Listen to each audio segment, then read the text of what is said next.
Brazil ফ্যানদের হয়তো মন খারাপ। ভাই মন খারাপ করার কিছুই নাই।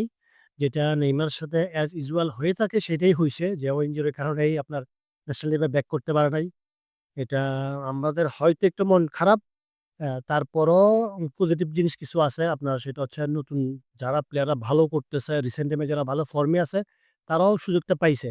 আনচেলত্তি আপনার সুযোগ দিচ্ছে যারা খুব ভালো ফর্মে আছে তাদেরকে সুযোগ দিচ্ছে।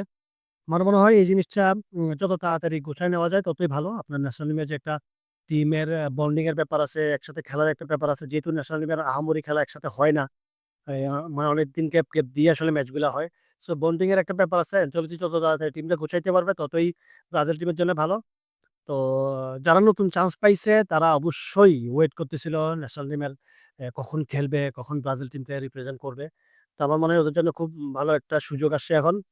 তো অ্যানচেলত্তির এই প্ল্যানিংটা ঠিকঠাক আছে, ভালোই। ও ও যেটা করবে সেটা অবশ্যই ব্রাজিল টিমের জন্য ভালোর জন্যই করবে। আবার অনেকদিন পর আবার আপনার ক্যাসিমিরো ব্যাক আসছে ন্যাশনাল টিমে। সো ক্যাসিমিরোর জন্য এটাও একটা পজিটিভ সাইড। দেখা যাক ও ন্যাশনাল টিমে আবার নিজের আগের রিদমটা ফিরে পায় কিনা। তো ব্রাজিল টিমের জন্যে নেক্সট ২ ম্যাচের জন্য শুভকামনা রইলো।